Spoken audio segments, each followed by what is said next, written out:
안녕하세요. 성공예감 이대호입니다.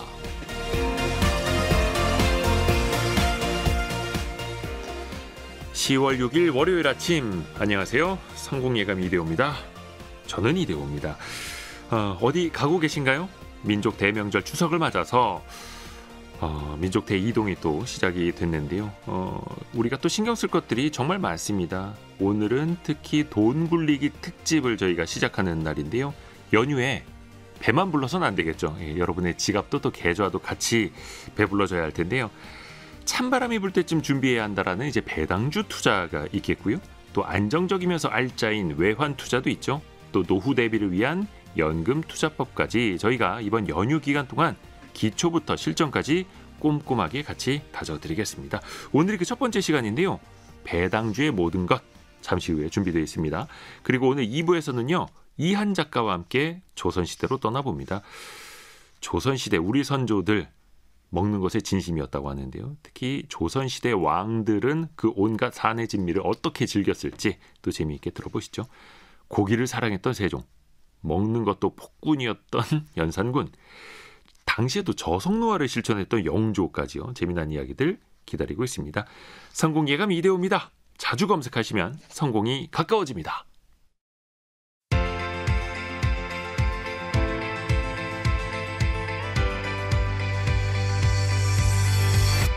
KBS 1라디오 성공예감 이대호입니다. 성공예감 추석 특집 돈 굴리기, 오늘은 배당주 투자로 시작합니다. 정부가 배당소득 분리과세를 추진한다고 하죠. 다만 그 정도는 아직 결정이 안 됐습니다만 주주 환원 정책 우리 증시 전반적으로 좀 퍼져가면서 배당주 투자 매력도 같이 커지고 있는데요. 대통령도 얼마 전에 그런 이야기했죠. 배당으로 생활비를 벌 수 있어야 한다. 앞으로 어떻게 그럼 우리는 투자를 해야 될까요? 리딩 투자증권 리서치 센터장인 곽병렬 센터장과 같이 한번 배워보시죠. 안녕하세요. 예, 안녕하십니까. 사실 투자 전략 쪽으로 오래 하셨잖아요. 이코노미스트이시기도 하고 리서치 센터장이시기도 한데 사실 센터장님들이 배당주 관련된 책을 쓰는 일은 좀 드물지 않습니까? 예, 저 같은 경우가 어떻게 보면 좀 배당 관련돼서 좀 관심이 많았고 제가 애널리스트의 제 전성기를 보낼 때 사실 제 전성기를 만들어줬던 것들이 또 배당주였거든요. 그래서 제가 알기로는 꽤 오래 하셨는데 그 시절에도 배당주 투자가 인기 있었나요? 그 박근혜 정부 중반 정도였을 때죠. 그 최경환 당시 장관이 이 배당소득 증대세제라고 당시 때도 배당을 좀 이끌어내기 위한 다양한 좀 시도들이 있었습니다. 2015년에서 17년까지. 맞습니다. 그래서 그때 제가 한참 이제 현대증권에서 애널리스트 했던 시절인데 네네. 그 당시 때 제가 좀 배당을 한 우물을 좀 깊게 한번 파가지고 당시 때 좀 상도 좀 많이 받고 그랬습니다. 이번에는 배당 투자 기적의 루틴이라는 책을 쓰셨는데 배당 투자 50만 원으로 평생 월급 500만 원을 만드는 이 부제입니다. 이게 사실 누구나 가능한 겁니까? 예. 이렇게 보시면 될 것 같습니다. 사실 이제 월에 만약에 우리가 500만 원 정도 받으려면 연간으로 보면 6천만 원이죠. 예. 근데 연간으로 보면 6천만 원인데 6천만 원을 우리가 대충 한 10% 정도 배당 수익과 어떻게 보면 자본 차익이 합해져서 그걸 이제 우리가 총 주주 수익률이라고 부르거든요. 그게 한 10% 정도 되면은 가능한 거죠. 그럼 이론적으로 6억은 있어야 된다는 거죠? 그렇죠. 6억 정도가 있었을 때 가능한데 크다고 하면 되게 큰 금액일 수는 있겠지만 만약에 우리가 아주 젊은 시절부터 해서 꾸준히 우리 노후 소득을 위해서 한 그 정도를 만약에 모아간다면 만약에 내가 은퇴하는 시점에 한 그 정도를 만약에 모아놨다. 그리고 우리가 총주주 수익률 기준으로 해서 한 10% 정도를 우리가 꾸준히 쌓아왔다고 본다면 가능하지 않겠나 이렇게 또 말씀드릴 수 있을 것 같고요. 요게 또 쌓아가는 과정에서는 분명히 복리 마법이 또 부러집니다. 아무래도 배당 주식을 해서 우리가 배당을 받게 됐을 때 그 배당을 또 재투자한다고 가정을 하는 거죠. 그렇다고 보면은 이 복리의 마법이 또 어떻게 보면 또 차곡차곡 쌓이다 보면은 꼭 이루지 못할 꿈은 아니다라고 좀 봐주시면 좋을 것 같습니다. 그러니까 단순히 그 돈만 모아나가는 것뿐만이 아니라 그 주식 주가가 오르는 것도 감안을 하고 그 사이에 받는 배당도 재투자를 하고 말 그대로 스노우볼 효과, 예. 눈덩이 굴리듯이 투자로도 불려 나가는 거죠. 특히 이제 배당주 저희가 이참에 준비를 한 게 왜 찬바람 불면 그때부터 배당주를 봐라 뭐 이런 말도 있지 않습니까? 이런 공식은 왜 지금 이런 이야기가 나오는 걸까요? 항상. 예, 사실 우리나라 대기업들이 대개는 보면 12월 결산법인들입니다. 많죠. 12월 결산법인들이 뭐 주력이라고 보시면 될 것 같고요. 그리고 과거에는 우리나라 배당이 지금은 사실은 삼성전자를 비롯해서 우리나라 주요 기업들이 분기 배당도 많이 합니다. 그리고 뭐 반기 배당을 하는 경우도 있고요. 하지만 과거에는 대체적으로는 보면 연간 배당이었거든요. 연에 한 번 이제 배당을 실시했습니다. 그랬죠. 대체로 보면 이제 12월 결산이었은 경우는 특히나 이제 12월 말에 배당 기산일 전에 이제 주식을 사야지 네. 배당을 받았기 때문에 그렇죠. 아무래도 우리 그 관념상에는 우리 관성에는 그래도 요럴 때 좀 배당주를 사놓으면 좋지 않나라는 것들이 좀 굳어진 측면들이 있고요. 배당 받을 수 있는 시기 임박해서. 예. 근데 이제 요게 예전이랑은 좀 달라졌습니다. 분명한 거는 우리나라 지금 주요 기업들이 분기 배당과 반기 배당이 많아지다 보니 맞아요. 사실 요게 꼭 연말이라고 해서 배당주가 꼭 좋은 것만은 과거보다는 그런 어떻게 보면 공식은 좀 옅어졌다라고 그렇죠. 보시는 게 맞을 것 같고요. 더군다나 요즘에 또 월배당 열풍입니다, 한국이. 그래서 또 월배당 상품들이 또 많이 늘어나면서 어떻게 보면 그런 공식들은 이전보다는 좀 옅어졌지만 그래도 아직도 연배당을 실시하는 기업들이 제법 있기 때문에 반은 맞고 반은 틀리다 정도로 이해를 해주시면 좋을 것 같습니다. 그렇죠. 그래서 기업들도 이제 주주 환원을 좀 더 꼼꼼히 하기 위해서 연간 1년에 한번 결산 배당해서 반기 배당, 분기 배당 이렇게 가고 있는 거고요. 뭐 좋은 흐름이죠. 그러면 과거보다 확실히 배당 투자에 유리한 어떤 타이밍 같은 거 좀 덜 봐도 되겠네요. 예. 근데 이제 그 젊은 사람들에게는 이게 좀 멀리 있어 보이는 게 배당을 좀 몇 개월 갖고 있어야 한 번 주잖아요. 이런데 성장주 같은 거 하루에도 막 몇 %씩 움직이고 10% 이상 움직이는데 연간 배당 수익가 얼마나 된다고요? 이렇게 보시는 분들도 좀 있거든요. 예. 요거는 제가 생각했을 땐 투자 성향의 문제랑도 좀 관련이 있습니다. 아무래도 성향의 차이. 지금 분명한 거는 뭐 미국의 이제 빅테크들주 특히 AI 관련주들이 지금 뭐 고공행진을 펼치고 있으니까요. 당연히 뭐 AI주들이 지금 시장에 어떻게 보면 화두이고 시장의 주도주라고 우리가 말할 수 있죠. 하지만 이제 그 주식을 지금 만약에 산다라고 생각했을 때는 굉장히 우리가 멀미가 나는 거죠. 저거 혹시 빠지면 어떡하나. 내가 저기 위에서 꼭대기에서 잡는 거 아닌가. 라는 불안감들이 있으신 거죠.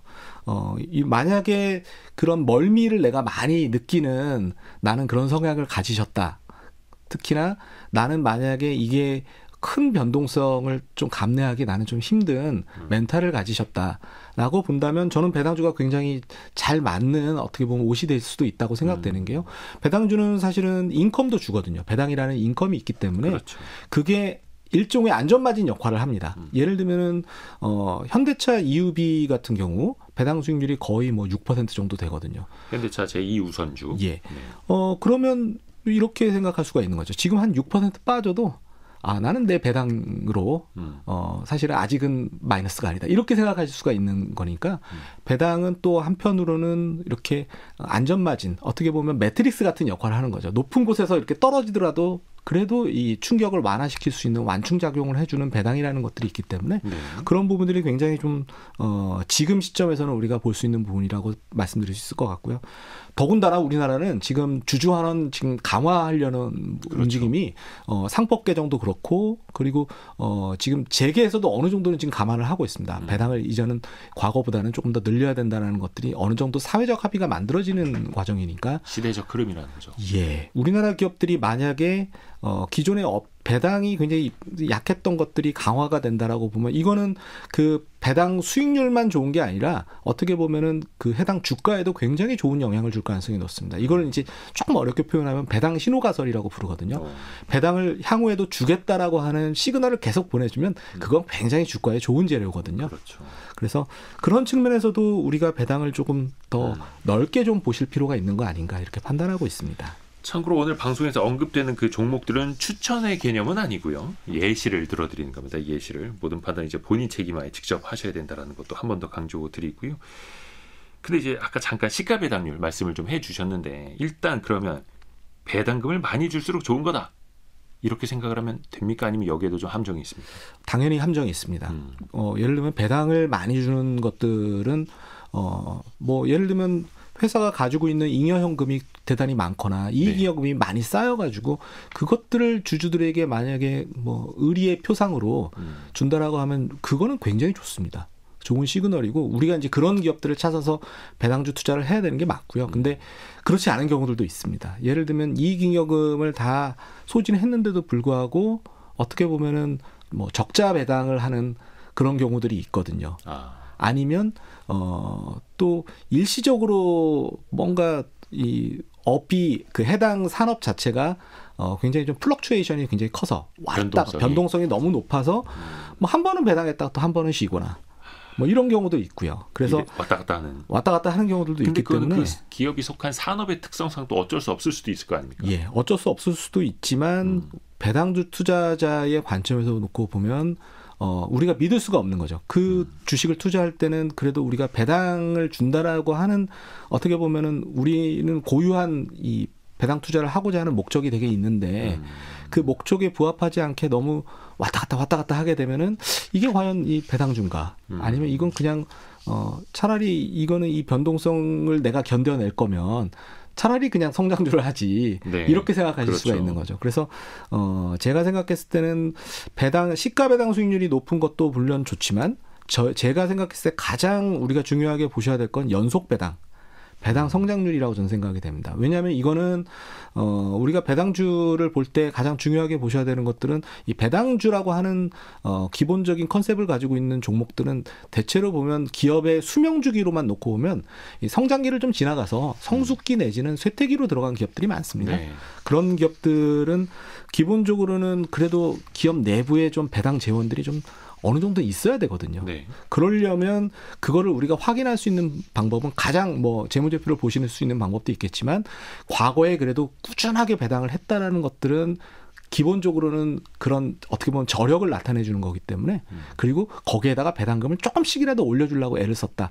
이거는 기업 내부에서 그래도 우리가 주주들에게 의리를 좀 지키기 위해서 상당히 노력한다라고 하는 그 대표적인 증거들이거든요. 신경 쓰고 있다. 예, 그 증거가 있어야 됩니다. 배당주들은. 그러게요. 그 잠깐 말씀해 주신 게 이제 배당 성장주 개념도 포함이 돼 있었는데 사실 배당을 잘 주는 기업이라는 그 잘이라는 의미에 많이 주는 것뿐만 아니라 꾸준히 연속적으로 또 앞으로는 과거의 배당보다 더 많이 줄 거야라는 기대가 또 있어야 되는 거잖아요. 그러면 이것도 우리가 좀 구분을 해서 봐야 될까요? 고배당주랑 배당 성장주. 예, 크게 봐서는 우리가 배당주를 큰 카테고리로 나눈다고 하면 이 두 가지로 나눌 수가 있습니다. 배당 성장주, 그다음에 고배당주. 금방 말씀하신 것처럼 고배당주는 배당금 자체가 되게 높은 당장. 예. 그리고 그걸 이제 우리가 주로 보면 시가 배당 수익률을 가지고서 우리가 고배당주를 많이 판단을 합니다. 당연히 시장이 지금 뭐 한 3% 정도 배당 수익률을 준다고 하면 고배당주라고 하면 그보다 훨씬 많이 줘야 되겠죠. 하지만 이제 배당 성장주 같은 경우는 배당 수익률이 그렇게 높진 않지만 배당금을 계속해서 연속 배당을 하면서도 배당금 조금씩 늘려가는 그런 기업이라고 보시면 좋을 것 같습니다. 당연히 배당 성장주 같은 경우는 배당금 자체가 뭐 의미 있게 많지는 않지만 이렇게 조금씩 올린다라는 것들은 기업의 수명 주기로만 놓고 보면 주로 보면 성장에서 성숙으로 넘어가는 단계에 있는 기업들이 이렇게 배당 성장주인 경우가 많습니다. 네.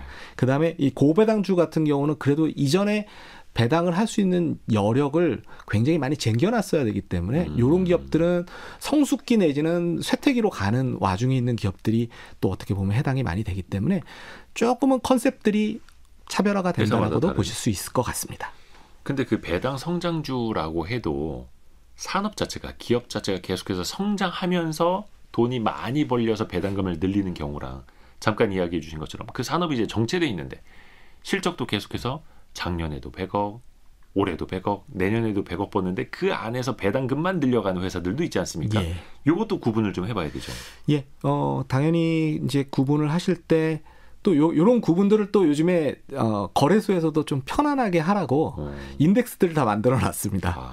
배당 성장 지수가 있고 그다음에 고배당 지수가 있고 그래서 이제 거래소에서도 지금 KRX에서 이제 두 가지 지수로 나눠지고 있고 전 세계 이제 사실은 이따가 이제 ETF 말씀을 좀 드리겠지만 주로 보면 인덱스가 이 두 가지로 카테고리를 좀 나눠 가지고 어떻게 보면 인덱스를 또 구성하기도 하니까 요거는 네. 사실은 입맛대로 하시는 방법들이 있으실 것 같고요. 분명한 거는 뭐냐면 배당 성장주에 대한 부분들이 저는 굉장히 중요하다고 보는 게 앞으로 배당 성장주 같은 경우는 지금 당장뿐만 아니라 향후에도 늘려갈 가능성이 높거든요. 그렇기 때문에 이런 종목들 같은 경우는 조금 장기 투자의 관점에서 놓고 보면 굉장히 좀 유리한 측면이 있다. 그리고 아무래도 이제 성장에서 성숙으로 다 넘어가는 단계에 있는 기업들이 이런 기업이라고 한다고 보면은 여기에는 또 성장주들이 다수 또 들어가 있거든요. 그러면 성장주면서도 상당 부분 배당의 또 배당주의 성격도 갖고 있기 때문에 이거는 어떻게 보면 일석이조 같은 그런 성질도 가지고 있는 거 아닌가 생각이 됩니다. 그렇죠. 요즘 시기에 사실 그 고배당주라는 것도 그 시점에 어떤 은행 예금이라든지 기준금리랑 좀 비교해서 상대적으로 봐야 되잖아요. 센터장님이 지금 시점에서 보기에 고배당주 연간 시가 배당률이 이 정도는 돼야 한다 몇 퍼센트 정도로 꼽으세요? 제 생각에는 고배당주라 하면 지금 우리 은행에 가셔서 아마 정기예금 가입하시면 정기예금 금리가 한 2% 언저리일 겁니다. 2%가 안 되는 곳들도 있고요. 그러니까 제가 생각하는 고배당주의 기준은 정기예금 금리 2배? 2배. 예. 그러면 지금 기준으로 보면 한 4% 정도라고 보시면 좋을 것 같습니다. 예를 들면 이제 이런 거죠. 만약에 저는 이제 제가 은행에서도 근무를 해봤는데 네. 은행 손님들이 이제 대개 보면은 좀 보수적이시죠. 예, 보수적이니까 증권사 고객과 은행 고객은 성향 차이가 확실히 나죠. 예. 예. 정기예금을 많이 선호하세요. 그러면 이제 정기예금 금리가 2%면 조금 저는 뭐 만약에 그 정기예금 금리보다 조금 높은 걸 이렇게 찾으시거든요. 그럴 때 제가 한 번씩은 그런 것도 추천을 드렸습니다. 그냥 만약에 하나은행 와서 하나은행 손님한테 정기예금 2% 금리만 생각하지 마시고 하나금융지주라고 하는 은행주 같은 경우는 배당 수익률이 한 5%에서 6% 사이니까 정기예금 금리보다 2배가 높지 않습니까? 물론 주가는 오르락 내리락 하니 그렇죠. 떨어질 수도 있어요. 그 부분을 반영해서 물론 어떻게 보면 정기예금이랑 똑같이 비교할 수는 없지만 만약에 정기예금 금리보다도 2배나 높다라고 보면 우리 그걸 한번 생각을 해보셔야죠. 그래서 그런 이야기를 많이 드렸거든요. 그렇게 그냥 정기예금만 가지고 계실 게 아니라 만약에 은행 예금이 그렇게 좋으시다고 하면 은행을 그렇게 믿으신다고 하면 은행의 주주가 되시는 것도 하나의 대안이시다. 이런 말씀을 제가 많이 드렸거든요. 근데 실제로 정기예금 금리보다 다 2배 이상 줍니다. 은행 대체로 현재 은행 지주사들이요. 은행 지주사들이 그렇고 지방은행들은 특히나 더 많이 줍니다. 예. 물론 이제 주가가 올라갈수록 시가 배당률은 좀 낮아지기는 맞습니다. 하죠. 싸게 살수록 배당률은 좀 높게 나타나는 게 뭐 비율적으로는 그렇게 됩니다만 그만큼 또 그 기업이 주가가 올랐는데 그 시가 배당률이 유지가 되려면 또 배당금을 또 늘려야 되잖아요. 예. 그건 또 이제 뭐 정책적으로 달라지긴 하겠습니다만 아까 잠깐 이야기한 것처럼 반대로 배당을 줄이게 되면 배당주 투자자에겐 정말 낭패가 되는 거고 그때는 내가 단순히 받을 수 있는 배당만 줄어드는 게 아니라 또 주가도 떨어지지 않습니까? 맞습니다. 배당 컷이라고도 하죠. 예, 그 뭐 최악의 경우가 배당 컷이라고 말씀드릴 수 있을 것 같습니다. 배당주 입장에서 왜냐하면 배당 투자자들은 그 배당을 보면서 그렇죠. 그 기업이 향후에 업황 같은 것들도 우리가 어떻게 보면 알 수가 있거든요. 네. 지금 이 기업 같은 경우는 어쨌든 대부분의 기업들은 이제 사실은 투자를 해야 되다 보니 가지고 있는 잉여 현금 중에 일정 부분은 뭐 투자도 해야 될 것이고 뭐 안 그러면 또 다른 뭐 M&A를 준비를 한다든지 이런 것들이 막 투자에 이제 해당이 될 테니 뭔가 그 기업의 성장을 유지하기 위해서는 당연히 기업이 벌어들이는 현금을 전부 다 배당할 수만은 없을 겁니다. 네. 하지만 만약에 그 배당을 꾸준히 주던 기업이 뭔가 배당을 주지 않는다라고 하면 대개는 보면 실적이 굉장히 안 좋아졌을 가능성이 높거나 아니면 뭔가 지금 그 기업이 지금 너무 성장의 여력이 없기 때문에 대규모의 투자를 벌여서라도 지금 뭔가 자구책을 마련해야 될 개연성들이 있는 것이죠. 네. 그렇기 때문에 배당 컷이 되는 기업들은 굉장히 좀 조심해야 되고 그런 기업들이 내 배당주에 안 들어가게 하게끔 조금 이 부분은 좀 계속 뭐 살펴봐야 될 필요가 있다라고 이야기 드릴 수 있을 것 같습니다. 근데 이게 참 투자자 입장에서는 알기 힘든 측면도 있습니다. 그러니까 예를 들자면 예를 들어서 미국과의 관세 협상 때문에 자동차 관세가 어찌 될지 모르고 현대차 그룹도 그 관세에 피해를 볼 수밖에 없고 또 미국에 또 천문학적인 투자를 또 해야 하고 그러다 보니까 지금 상대적으로 뭐 현대차 우선주 같은 경우에도 기대되는 예상 배당률은 되게 매력적으로 보이나 이게 낮아질 수도 있지 않아 이런 불안감이 또 기저에는 깔려 있는 거잖아요. 예, 맞습니다. 사실 이런 부분이 이제 쉽지 않은 부분이 될 것이고요. 네.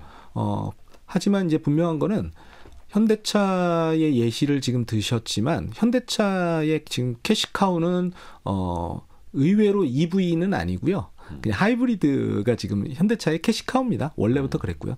그렇다고 보면은 캐시카우가 있는 기업들은 대체로 보면은 이런 외부 환경이 있더라도 그 캐시카우가 일정 부분 그걸 이제 막아주는 버퍼 역할을 하는 거죠. 현금 흐름이 얼마나 잘 유지되는지 얼마나 맞습니다. 좋은지를 봐야 된다. 예. 지금도 예를 들면 현대차 같은 경우 이번 실적 발표를 보시게 되면 물론 이제 미국에서는 분명히 판매량에 영향을 받았지만 그 판매량이 부진한 부분들 뭐 유럽이라든지 지금 남미를 통해서 또 이 메이크업 할 수가 있으니까 어떻게 보면 그 글로벌 기업에 굉장히 좀 좋은 모델이 될 수 있는 부분이 또 현대차가 가지고 있는 거 아닌가. 판매가 하는 루트들이 굉장히 좀 다양화되어 있는 측면들 그리고 차량 같은 경우도 EV도 잘하고 그다음에 하이브리드도 잘하기 때문에 또 어떻게 보면 선별적으로 또 접근할 수 있는 부분들 이런 것들이 또 다수 섞여 있기 때문에 현대차 같은 경우도 제가 생각했을 때는 분명히 그런 약점을 가지고는 있지만 대체로 보면 현대차가 근데 사실 이번에도 실적 IR을 하면서 향후 이제 주주 환원 계획 같은 것들 밝혔는데 그닥 바뀐 건 없거든요. 그러니까 기업 설명을 할 때요. 예, 그래서 당연히 이제 만약에 내가 현대차 뭐 우선주 투자를 하는 투자자다라고 보면은 이렇게 IR도 조금은 챙겨 보셔야 되고 그렇죠. 애널리스트 리포트들도 실제로 챙겨봐야죠. 이게 배당컷이 나올 수 있는지는 한 번씩 보실 필요는 있습니다. 그렇죠. 그래서 그게 배당주 투자자라고 해서 그냥 아무것도 신경 안 쓰고 예. 두 다리 뻗고 자기에는 사실 그게 어찌됐든 간에 주식이라는 자산으로 갖고 있는 거다 보니까 변동성도 그렇고 기업의 정책에 따라서도 달라질 수 있다는 거 한 번 더 또 강조를 해드리겠고요. 배당이 그래서 계속해서 지속적으로 늘어나는 기업들도 이야기를 해주셨는데 그래서 이제 미국 주식에는 뭐 배당 킹, 뭐 배당 황제주 뭐 이런 표현들도 있더라고요. 예. 막 50년 넘게 배당금을 지속적으로 늘려가는 기업도 이게 어떻게 가능한 겁니까? 예, 일단은 이제 미국은 자본시장이 굉장히 좀 오래됐으니까 예. 당연히 이제 우리랑 비교할 수 있는 건 아닌 것 같고요. 50년 동안 배당을 늘려왔다는 것 자체가 어떻게 보면 그들에게는 굉장히 큰 영예입니다. 그 주주들이 특히 이제 이렇게 50년 동안 배당금을 늘려온 기업들은 대체로 보면 프리미엄을 받거든요. 뭐 PER이라든지 그런 측면에서 프리미엄을 받는데 당연하겠죠. 이 50년 동안 배당금을 늘려왔다는 얘기는 50년 동안 굉장히 그 해당 시장에서는 대표적인 대표 기업이었을 가능성이 높은 거지 않습니까? 네. 아니면은 꾸준히 어떻게 보면 이익이익을 뭐 상당히 많이 쌓아놨기 때문에 네. 배당금을 뭐 조금씩 더 주는 건 크게 문제가 안 된다라는 또 시장에 그런 시그널을 주는 것들이기 때문에 그렇다고 보시면 좋을 것 같고요. 당연히 이거는 굉장히 좋은 시그널이라고 생각이 되고요. 다만 이제 미국도 디비던 킹이 아주 많지는 않습니다. 배당 킹, 배당 예. 왕. 배당 왕보다는 이제 배당 귀족. 디비던 이제 애리스토크래시라고 왕 바로 아래에 있는 귀족. 예. 네. 그러니까 배당 마치 우리가 이제 회사채 투자자들한테 신용 등급에 따라서 등급을 나누는 것처럼 미국은 배당을 연속 배당을 얼마나 했느냐를 가지고서 배당에 어떻게 보면 계급을 나눈 거죠. 그래서 50년 연속을 이제 디비던 킹, 그다음에 25년 연속을 디비던 애리스토크래, 배당 귀족이라고 부르고요. 지금 현재 S&P 500 배당 귀족 지수가 있습니다. S&P 500 기업들 중에서 25년 연속 배당 성장을 한 기업들을 따로 모아놓은 지수가 있습니다. 그러니까 25년 연속 배당을 준 회사가 아니라 예. 25년 연속 그 배당금을 늘려나간 기업들. 적어도 이제 유지를 시키거나 늘려왔던 기업들이라고 보시면 될 것 같습니다. 그러니까 앞으로도 배당금이 조금이라도 늘어날 걸로 기대되는 예. 회사들. 만약에 줄어들면 거기서 탈락합니다. 인덱스에서. 탈락하니까 우리나라도 그래서 지금 현재 그 배당 귀족 지수들이 있습니다. 지금 국내 기업들을 가지고서 25년은 당연히 없고요. 10년 정도 이제 배당을 성장시키는 기업들이 우리나라에서 10년 연속으로 배당금을 더 늘려나왔으면 네. 뭐 사실 그것도 보기 드문 거죠. 그것도 굉장히 저는 박수를 쳐줘야 된다고 생각이 되고요. 우리나라도 지금 그래서 배당 귀족 지수가 우리나라도 지금 들어와 있고 그거에 맞는 ETF들이 있습니다. 예. 그래서 아마 ETF 검색하시면서 배당 귀족 ETF 이렇게 아마 검색어를 넣으시면 아마 쭉 나올 겁니다. ETF 이름들을 또 그렇게 일부러 만들기도 하죠. 사람들이 검색해서 예. 자기네 ETF 많이 좀 매수를 하도록 이렇게 예. 하려고. 환율 같은 것도 고려해야 되지 않을까요? 특히 그 해외 주식으로 투자를 한다면 예. 어찌됐든 간에 우리는 배당금을 달러로 받더라도 원으로 환전해서 국내에서 또 생활을 할 테니까요. 예.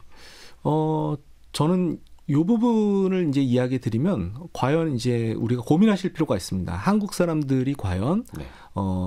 통화 분산이 어느 정도 돼 있을까? 이거 고민을 좀 하실 필요가 있습니다. 근데 이제 이 얘기를 드릴 때마다 제가 항상 뭐 강조를 드리는 부분은 뭐냐면 전 세계적으로 미국의 GDP가 전 세계 GDP에 차지하는 비중이 있고요. 그다음에 미국 주식시장이 전 세계 주식시장에서 차지하는 비중이 있습니다. 네. 근데 대체로 보면은 미국의 GDP가 전 세계 GDP에서 차지하는 비중이 20% 후반이거든요. 그리고 미국 주식시장이 전 세계 주식시장에서 차지하는 비중이 한 48%에서 50%거든요. 그러면 사실 우리는 달러 자산을 그렇다고 보면 30에서 50% 정도 가지고 있는 건 그냥 전 세계의 변화를 내 만약에 포트폴리오에 그냥 이식시킨다고 우리가 가정을 하면 그 정도는 원래 가지고 가야 되거든요. 그러면은 주식 투자, 예를 들어서 내가 글로벌 투자자야라고 하면 예. 전체 100만 원 중에서 한 48만 원에서 50만 원을 미국 주식으로 가져가는 게 중립일 수 있다는 거죠. 미국 주식이나 미국 채권 아니면 그냥 달러 현금, 그러니까 달러 자산으로. 달러 자산으로 갖는 게 이제 사실은 좋다라는 거죠. 저는 왜냐하면 가장 이상적인 포트폴리오는 세상의 변화를 내 포트폴리오가 반영하는 거, 반응할 수 있게 만드는 게 가장 좋은 투자라고 저는 생각하는데요. 근데 우리나라 사람들의 포트폴리오를 보시면 근데 그게 그렇지가 않습니다. 거의 다 원화 자산이고 다 원화 그중에 자산이죠. 70%가 부동산이고 뭐 예. 이렇게 되는 거죠. 그러니까 원화 자산이 대체로 보면 한 95%라고 보시면 됩니다. 그렇죠. 그렇다고 보면 사실은 우리가 미국 배당주 투자를 하시면 좋은 거죠. 자연스럽게 달러를 또 꽂아주니까. 근데 이제는 굳이 뭐 서학김이라고 하는 적극적인 뭐 미국 주식 투자자뿐만 아니라 자산 배분 관점에서 달러 자산들도 이제 또 많이 선호하고 계시고 사실 그 결과 원달러 환율의 상승 막 이런 게 또 나타나기도 하는 거고요. 예. 그런 것도 있지 않습니까? 월드 인덱스라고 전 세계 증시에 다 투자하는 거. 예. 그럼 거기에도 거의 비중 절반 가까이가 미국이겠네요. 그렇습니다. 어쨌든 월드 인덱스도 그렇고 만약에 선진국을 추종하는 그냥 우리가 뭐 인덱스 상품을 가입하신다고 보면 한 절반 정도, 절반에서 한 60%가 아마 미국 주식으로 뭐 구성이 돼 있다라고 보시면 되니까요. 이따가 뭐 ETF를 조금 말씀을 드릴 때도 네. 제 생각에는 그러니까 과연 이제 미국을 투자해야 되냐 안 해야 되냐를 너무 심각하게 고민하지 마시고 네. 그냥 세상이 지금 그렇다. 세상이 지금 미국이 전 세계 GDP에서 차지하는 비중 정도는 그래도 내가 그 정도를 가져가는 건 그냥 세상의 변화에 내 몸을 맡기는 거다라고 좀 편안하게 생각하실 필요도 있는 거 아닌가 생각이 됩니다. 그렇죠. 또 그 세상의 변화를 이끌어가는 기업들이 또 미국에 있다라는 게 어쩔 수 없는 또 현실이고요. 맞습니다. 저희가 배당주가 무엇인가 이 개념과 원리 일단 짚어가고 있는데요. 이제부터 본격적으로 배당주 실전 투자도 고민해 보겠습니다.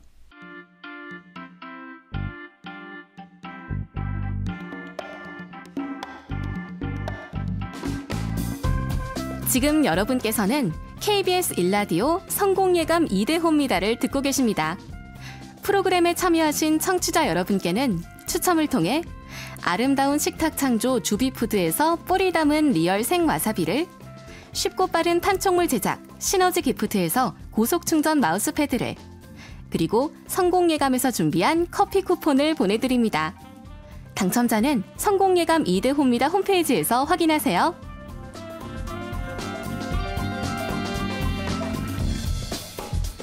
배당주 투자, 배당주 투자의 매력에 대해서 배워보고 있는데요. 리딩 투자증권 리서치 센터장인 곽병렬 센터장과 이야기 이어가겠습니다. 세도장님, 우리나라의 경우는 그러면 과거보다 조금 이제 나아지고 있다라고 말씀을 해주셨는데 미국하고 좀 비교해 보면 어느 정도 수준까지 와 있다라고 좀 표현할 수 있을까요? 사실 미국이랑 비교를 하면 좀 안 될 것 같고요. 그러니까 세계 1등이랑 예, 세계 1등이랑 비교하면 우리가 너무 사실 좀 초라해 보이네. 초라해 보이고 제가 생각했을 때 우리는 좀 비교 대상이 될 수 있는 거는 저는 오히려 중화권 증시가 될 것 같습니다. 중국이나 대만 같은 경우가 사실은 중화권 증시 중에서는 그래도 주주환원을 우리보다도 잘하고 있거든요. 그러게요. 예, 그래서 일단은 지금 왜냐하면 되게 슬픈 사실이 대만 증시 시가총액이 우리보다 항상 낮았는데도 불구하고 지금 이제 TSMC가 워낙 잘 나가고 있으니 우리가 사실 지금 대만과의 격차가 좀 제법 생긴 상황이거든요. 그래서 너무 슬프지만 이거에는 사실은 주주환원을 굉장히 어떻게 하느냐가 해당 주식시장의 프리미엄을 결정하는 부분들이기 그렇죠. 때문에 대만이 이렇게 된 데는 대만이 주주환원을 굉장히 잘하고 있거든요. 그래서 우리가 사실 배워야 될 부분이 굉장히 많은 건 미국까지 가면 우리가 너무 눈을 높이는 거니까 적어도 우리가 대만이나 지금 아니면 최근에 잘 못하다가 최근 잘하고 있는 일본 정도는 따라가야 되는 게 아닌가 생각이 되고요. 우리가 지금 지난 정부에서 뭐 우리가 밸류업 프로그램 같은 경우가 사실 일본이 했던 거 벤치마킹을 한 전략이거든요. 그래서 그런 전략들만 놓고 보면은 우리도 일본처럼은 적어도 되지 않을까 저는 좀 기대를 좀 가져봅니다. 그러면 네. 일본 주식시장이 근데 니케이를 보시게 되면 밸류업 프로그램을 한 이후에 거의 한 2배 가까이 올랐거든요. 그래서 우리도 꼭 하지 못하라는 법은 저는 그렇죠. 없는 거 아닌가 생각이 됩니다. 아직 좀 갈 길이 멀긴 합니다만 우리가 반에 10명 있는데 10명 있는 친구들 사이에서 자꾸 1등하고만 비교하니까 멀어 보이긴 하는데 9등, 8등, 7등까지 좀 가봐야죠. 올라가 봐야죠. 사실 우리나라 주주하는 일이 거의 뭐 전 세계 꼴찌 국가고 예. 사회주의 국가만도 못하다 막 이런 이야기들 많이 나왔었는데 그래도 좀 개선은 되고 있잖아요. 예. 뭐 분명한 거는 우리도 사실 이제 밸류업 프로그램을 통해서 조금은 뭐 많이 하려고 하는 것들이 이제 뭐 인센티브 같은 것들도 좀 도입이 되고 그랬는데 네. 이제 사실 상법 개정 내지는 또 여러 가지 또 배당소득 분리과세 지금 세제 개편이나 이런 것들이랑 맞물리면서 아마도 저는 굉장히 좀 이쪽은 좀 낙관을 좀 제 나름대로는 하고 있고 우리도 일본을 따라갈 것이다. 일본의 주주환원 정책을 일정 부분 따라가면서 한국 주식시장이 어떻게 보면 왜냐하면 외국인들이 주주환원 잘하는 기업들 제일 좋아하거든요. 일본 주식시장을 외국인들이 굉장히 사랑했었는데 그 다음 타자가 한국이 될 것이다라고 전 기대를 좀 해보고 있고요. 사실 그래서 배당금을 더 늘리려면 배당금을 받는 사람들이 내는 세율을 좀 낮춰줘야 이른바 대주주들이 좀 배당을 늘리자라고 이제 의사결정을 할 수 있을 텐데 지금 배당소득 분리과세도 기획재정부 방안으로는 최고 세율이 38.5고 지금 민주당 내에서 나오고 있는 이야기로는 27.5% 돼야 한다 이런 주장들 나오고 있는데 센터장님 의견은 좀 어떠세요? 어느 정도까지는 좀 결정을 해야 될까요? 예, 뭐 저도 이거는 사실 뭐 굉장히 좀 정책적인 부분이 있고 거기 때문에 뭐 단언하기는 어렵겠지만 네.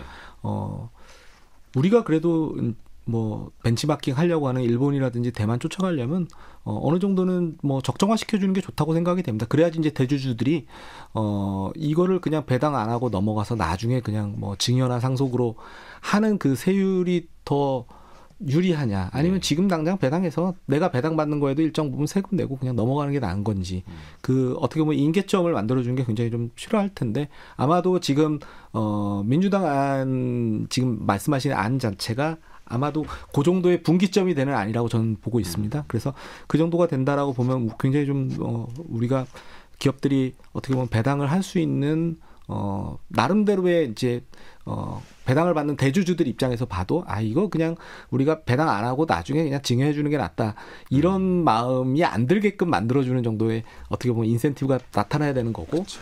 그 정도가 아마 제가 봐서는 될 거라고 저는 보고 있기 때문에 뭐 시간이 어떻게 될지 몰라도 분명한 거는 어쨌든 그런 인센티브 쪽으로 가면서 배당은 좀 늘어나는 어떤 그런 쪽으로 가지 않을까라고 좀 조심스럽게 좀 기대를 하고 있습니다. 제가 좀 첨언을 하자면 대주주들이 배당을 안 하고 회사에 돈을 다 쌓아놨다가 나중에 자기 지분 발 때 이른바 프리미엄 받지 않습니까?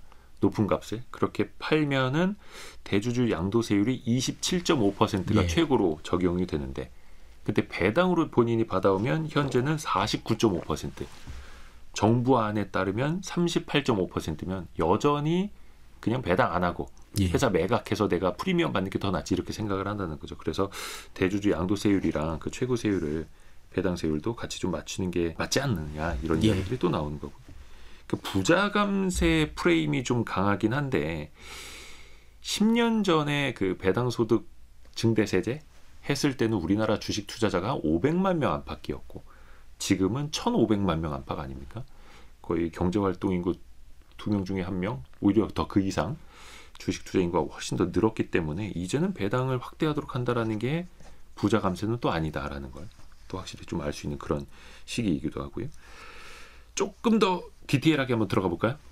예. 배당주가 사실상 좀 안정적인 투자로 꼽히는데 배당주 내에서도 분산을 더 해야 됩니까? 어떻게 보세요? 예, 우리가 사실 이전 시간에도 뭐 이 배당 성장주랑 고배당주 이야기를 좀 드렸지 않습니까?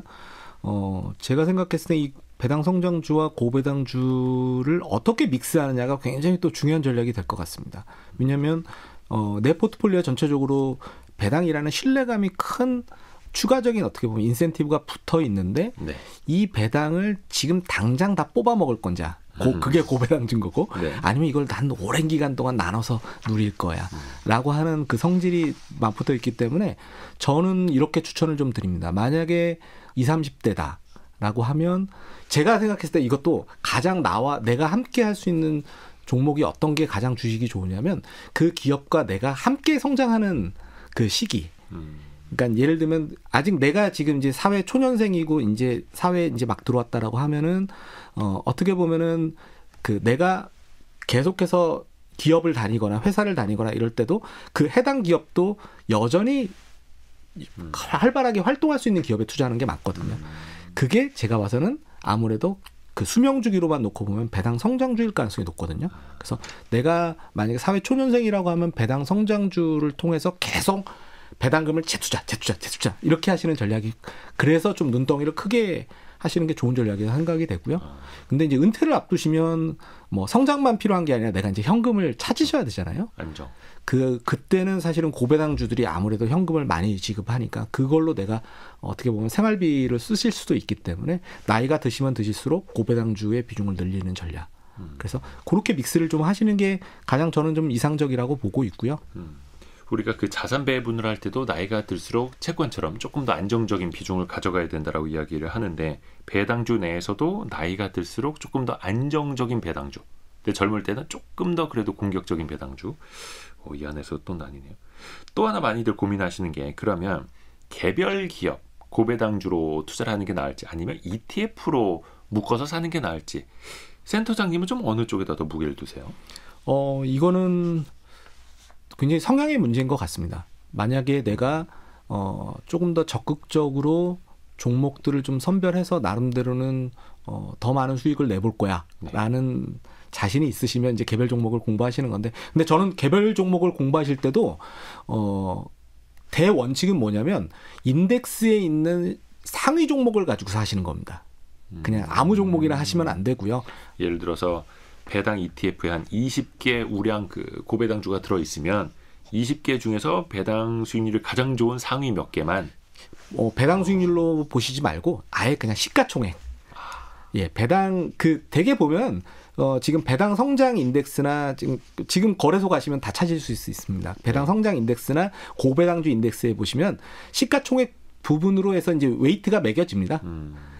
대체로 웨이트가 높은 종목들을 하시면 되는데 그래도 비중이 높은 비중이 고비중인 것들을 하시는 거를 좀 추천을 드리고요. 그럼 결국 삼성전자 나오는 거 아닙니까? 배당 성장주에는 이제 삼성전자가 들어가 있죠. 근데 꼭 그렇지만 않은 게요. 우리나라 배당 성장주에는 또 대표적으로 뭐 우리가 흔히 잘 아시는 또 많이들 생각하실 겁니다. 아마 배당 성장을 꾸준히 시켰던 기업들은 사실 또 통신주랑 또 이 음식료주들이 들어가 있거든요. 그렇죠. 또 은근히 통신주들이 배당도 꽤 많이 주고 또 주가도 계속 올라왔어요. 그런 측면이 좀 있죠. 그래서 ETF 보실 때 그 안에 PDF라고 하는 그 포트폴리오 디버시파이드라고 하는데 포트폴리오 내에 어떤 종목들이 들어가 있는지 한 번씩 열어보시는 것도 아주 재미난 공부가 될 것 같습니다. 맞습니다. 근데 ETF가요. 우리나라 상장된 ETF가 지금 1000개가 넘는다 하더라고요. 또 이게 배당을 내건 ETF만 이것도 한 수십 개 되던데요. 머리가 아픕니다. 이거 어떻게 골라야 됩니까? 아무래도 대표성이 큰 ETF를 하시는 게 제일 편하시죠. 왜냐하면 거래량이 좀 어느 정도 있어야지.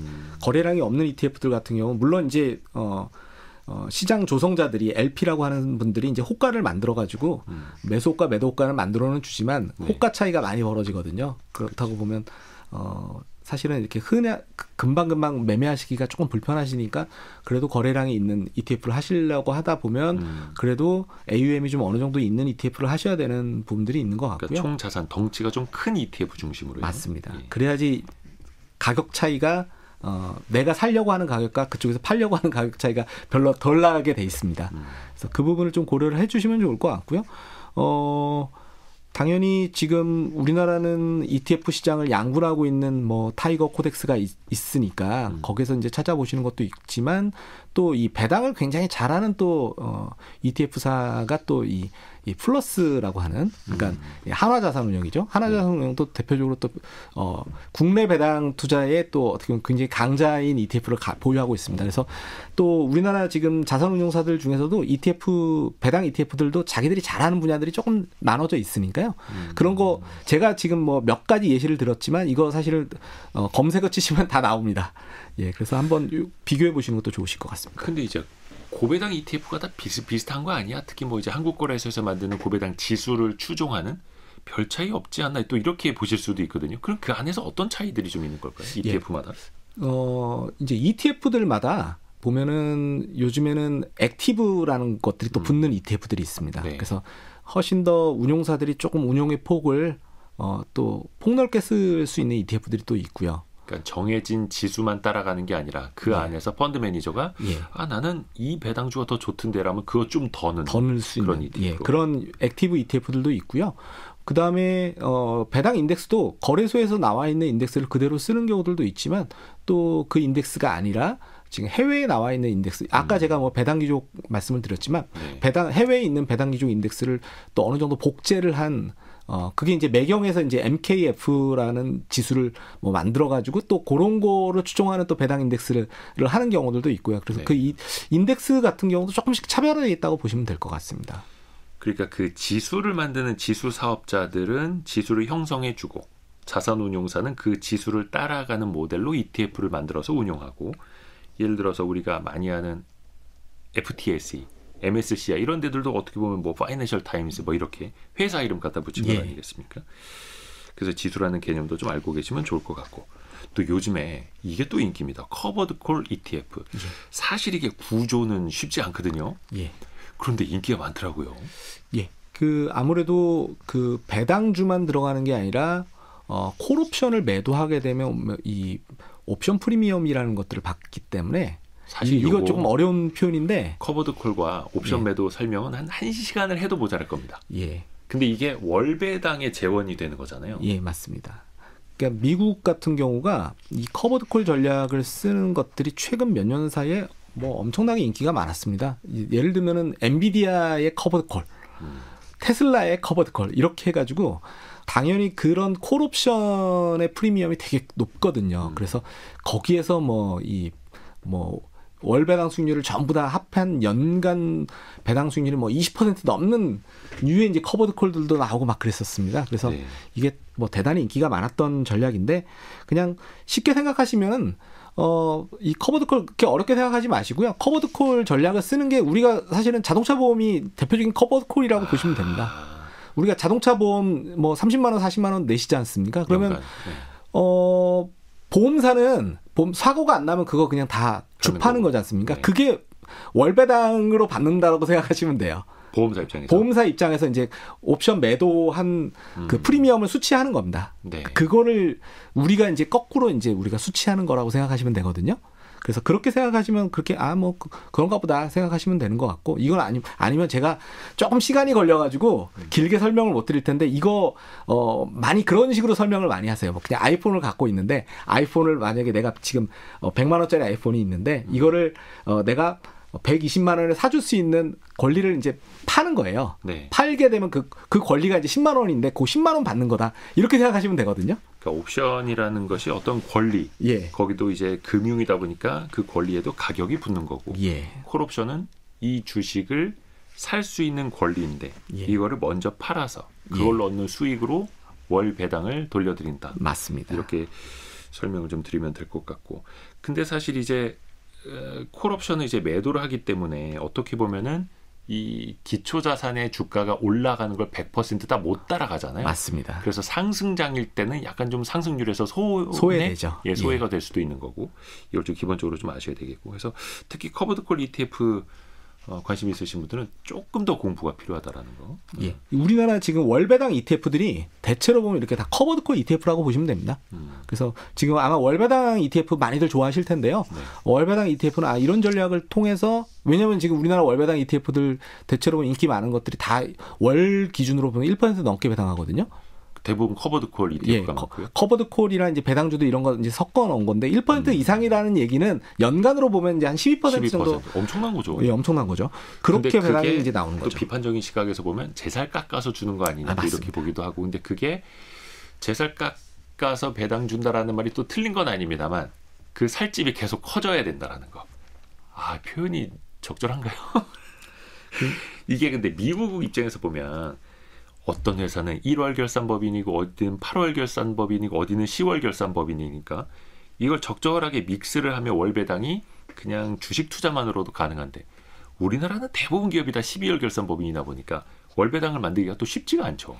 예, 우리나라도 근데 뭐 어쨌든 분기 배당이 많이 는 건 맞으니까요. 네. 뭐 또 그런 부분들은 있을 것이고 또 옵션 시장 같은 경우는 기본적으로는 이제 커버드콜 전략을 구사할 때는 뭐 이제 개별 종목 옵션이나 이런 것들이 우리도 이제 구비는 돼 있으니까 그런 쪽으로 구조화시켜서 어떻게 보면 월배당 상품들을 지금 내놓고 있고, 특히나 이제 작년부터 워낙 우리나라 지금 인기가 많은 상황이기 때문에 제가 봐서는 인덱스 추종용의 월배당 상품들 같은 경우는 특별히 지금 이미 우리나라 운용사들도 그와 관련된 있는 노하우들이 좀 축적이 됐기 때문에 아마 지금 특별하게 문제가 되고 있는 것 같지는 않다, 이렇게 말씀드릴 수 있을 것 같습니다. 또 하나 중요한 게 아까 배당주에서도 분산 투자, ETF 여러 가지 말씀해 주셨는데 내가 지금부터 배당 투자 시작할 거야. 10년 동안 사모으겠어. 매월 마냥 사모으는 거. 예. 물론 이게 최고의 전략일지는 모르겠으나 이것도 분명히 주의할 점이 있지 않을까요? 그럼요. 당연히 주식이라고 하는 거는 업다운이 있을 수밖에 없습니다. 올라가기도 하고 떨어지기도 하고 그러니까요. 네. 당연히 그런 부분들, 내가 만약에 특정한 종목을 하게 되면은 그 특정한 종목들은 분명히 그 업황에 따라서 좋고 나쁨이 있기 때문에 그에 따라서 사실은 우리가 뭐 어느 정도 감안을 해야 돼. 그 변동성을 좀 이겨낼 수 있는 나의 멘탈이 있어야 된다는 부분 하나가 있을 것이고요. 그렇죠. 그다음에 내 전체 포트폴리오에서 또 당연히 뭐 배당주만 있는 건 아니니까 그 리밸런싱을 하셔야 됩니다. 내가 만약에 주식의 비중을 내 전체 포트폴리오에서 한 30% 정도로 가져갈 거야. 그런데 내 포트폴리오가 지금 주식이 많이 올라가지고 내 웨이트가 만약에 35%가 됐어. 그러면 때로는 좋기는 하지만 또 줄여야 되는 일이 발생할 수도 있겠죠.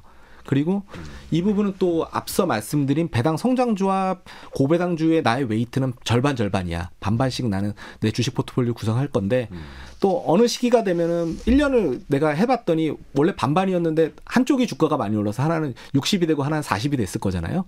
근데 리밸런싱을 이제 하는 거죠. 다시 반반으로 맞추셔야 되니까 그때 또 사고 파는 것들이 있을 수가 있다. 이렇게 봐주시면 좋을 것 같습니다.